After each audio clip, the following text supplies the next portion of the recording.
How we doing, fellow Cannabisians? I think I have a pretty good article for you. I believe that the Virginia governor is trying to fight for the rights of home growers. What you think? Let's check it out. From the marijuana moment, Virginia Senate Committee advances bill to legalize marijuana sales despite the governor's opposition. Now, this has been an ongoing battle. I did some research, and it's been going on for about 2 years. There's two people in the Senate who are really pushing for this. And that's a nice picture of a plant right there.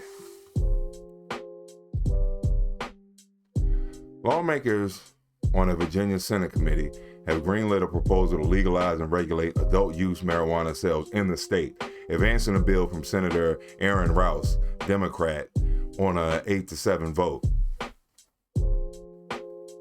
Friday's okay from the Senate Committee on Rehabilitation and Social Services clears the first hurdle on the measure's journey during Virginia's short 30-day legislative session this year. Even if the illegal sales legislation is passed by lawmakers, however, Governor Glenn Youngkin, Republican, has signed he'll again veto the reform as he did with a similar proposal last year. How many times do we have to teach you this lesson, old man? So as I said, this has been going on. What's not mentioned in this article is that it is legal to home grow, but the plant count is 4 plants. So I believe that he's putting faith in the public's hands over the state's hands. That's where I think he stands from just reading this article. Willie Vance. Okay, the measure is one of the pair of bills introduced earlier this month by Rouse and Delegate Park Crisell, Democrat. Last year, the two lawmakers presented competing versions of a legal sales framework, ultimately arriving at the compromise that passed the legislation but was vetoed by Youngkin. So they each had different ideas, were met in the middle, and the governor still said, no thanks. I'm proud to have brought forth a framework for adult use cannabis through a structured license application process, Rouse said before Friday's committee vote.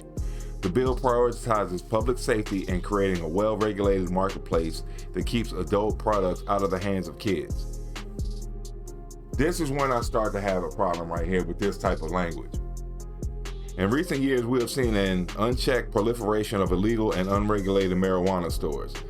This has put Virginians at risk as unlicensed drug dealers sell billions of dollars of untested and untaxed products frequently to children. Now, anytime somebody wants to get stuff passed, they always go with the kids. Now, in my mind, and whenever somebody says kids, I'm definitely thinking like 2nd, 3rd grader. Problem is, that's also a child is a 15, 16-year-old, which is when most people start using.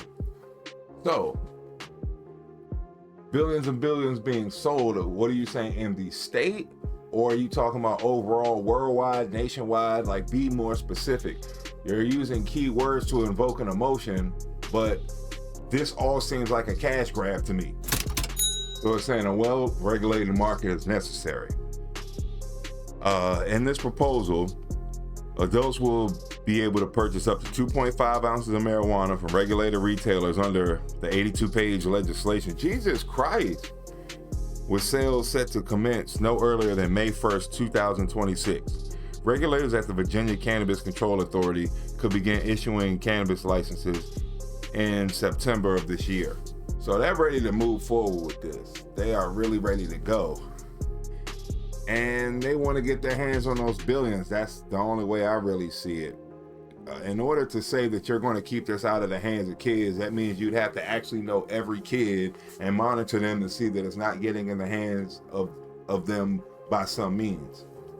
Not really probable to do that, so you're just saying word salad in my mind.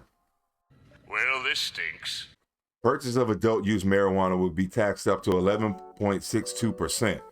There we go. That's what it is right there. Okay, think of the kids. Well, think of the money too. Municipal governments could ban marijuana establishments locally, but only with the support of voters. Since the bill's introduction, Youngkin, the governor, in the recent State of the Commonwealth address, emphasized he has no interest in cooperating with lawmakers to legalize retail marijuana sales, claiming that doing so would hurt children, worsen mental health, and increase violent crime. Ow! Now, to address all those issues, I think that hurt the children part is that if there's a store that pops up in a place that people aren't necessarily growing cannabis, but the store is there, now you've allowed access in. You've allowed the wolf into the hen house, as they say. So I think you can kind of look at it from that angle as well. You've got the Dems basically saying, oh, the black market is going after the kids. The governor's saying, no, I think the government's going to be going after the kids if we allow these stores in here where there were none, worsen mental health. So I guess in the same breath as the bringing the stores there, allowing access to it, if people have access to it and start abusing it, yeah, I guess you will have a rise in mental health issues. And let's see, the third, increased violent crime. I guess he's allowing the black market to kind of do what it does, and that's keeping the violent crime at bay. So if you eliminate that market, they're still going to want the money they were getting, so they're going to turn to other means. So that's the angle I think he's going with all three of those points. That's just me. Well, let me tell you something, brother. So the governor says, everyone knows where I stand with the establishing a retail marijuana market. Use, possession, and limited cultivation of cannabis by adults is already legal in Virginia, the result of a Democrat-led proposal approved by lawmakers in 2021. But Republicans, after winning control of the House and governor's office later that year, subsequently blocked the required reenactment of the regulatory framework for the retail sales. Since then, illicit stores have sprung up to meet the consumer demand.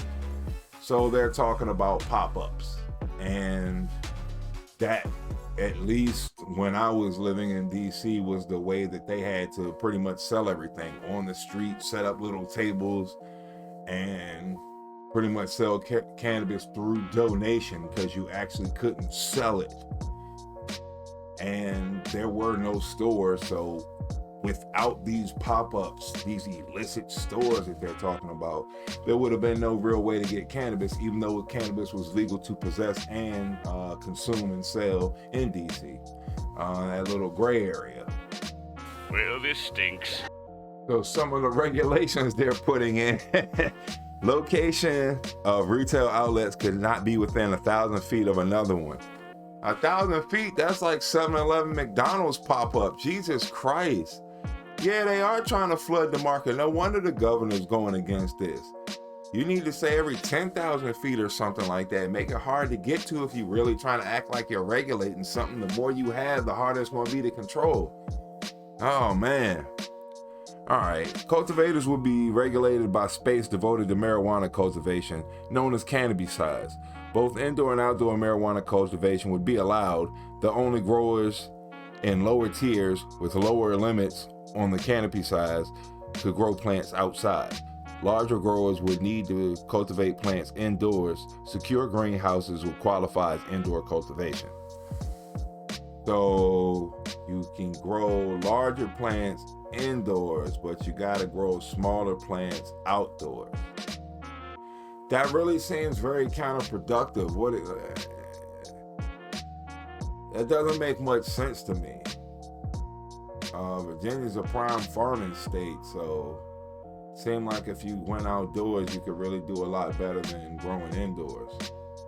Well, this stinks. Only direct face-to-face transactions will be permitted. Oh, you gotta go see the dope man. Okay. Yeah, could you drop me off at my lawyer's house? I have to see him in person. It's very important business. The legislation would prohibit the use of other avenues such as vending machines, drive-through windows, internet-based sale platforms, and delivery services. I've never seen the vending machine one. I've seen everything else, but man, that's like cigarettes in the 80s. So they're going down the serving side. That doesn't matter. No one person could be granted or hold an interest in more than 5 total licenses, not including transporter license. How is that? Now you can get into 4 different branches of it, get entangled in 4 business ventures, but not 5. That's pushing the limit, dude. What are you trying to do here? What is this? Whoa, whoa, whoa, whoa, whoa, whoa, whoa, whoa, whoa, whoa, whoa, whoa. And equity focus, okay, yeah. See, more buzzwords. They're trying to get stuff passed. No wonder it worked. Tax revenue from the income could cover the cost of administrating and enforcing the state's cannabis system. Okay, after that, 60% of the remaining funds would go towards supporting the state's cannabis equity reinvestment fund. 25% would fund substance use disorder treatment and prevention. 10% would go to pre-K and at-risk children, and 5% would fund public health and awareness campaign. So they pretty much already spent the money up. And it sounds like some high-paying stuff to me, too. Adults could also share up to 2.5 ounces of their with other adults without financial reimbursement, though gray area gifting of marijuana as part of another transaction would be punishable as a Class 2 misdemeanor and a Class 1 misdemeanor on a second and subsequent offenses. Okay, misdemeanor, that doesn't sound like you really want to regulate anything. It sounds like you just want to document it. A number of the other new criminal penalties would be created. Knowingly selling or giving marijuana or marijuana paraphernalia to someone under 21, for example, will be a Class 1 misdemeanor, punishable for up to a year in jail and a maximum of a $25,000 fine. And when knowingly selling cannabis to someone reasonably believed to be intoxicated, it would also be a Class 1 misdemeanor to advertise the sale of marijuana paraphernalia to someone under 21. So, I mean, this sounds like once you get to court, it's going to be probation, and they really want the fine money more than they care about penalizing anything. Oh yeah, we want to bring these stores here so we can regulate and stop this bad stuff getting to kids. If it's in our hands, we can regulate it. And if anybody has the audacity to sell anything to the kids, they can get a year in jail and a $25,000 fine. What the hell? I mean, that just that seems really. This whole thing seems disingenuous. They just really want money, and I wish you'd just go ahead and say that. So anything that happens, that like they said, I was specifying Democrat and Republican for that reason. It seemed like the Democrats had everything flying. They was about to get some extra cash money going. Republicans stepped in and said, I ain't having it. So let me know if it seems like a cash grab, the reason they want to start these retail sales, and the governor is actually trying to defend the home grower, or it's just a thing of the governor's looking at it as if we limit the access points to getting it, that will cut down on the overall amount of people having it. Let me know. This has been Brutal Monkey News. I'm kind of curious. I'm thinking he's trying to defend people's rights over the state trying to come in and cash grab them. Y'all take it easy.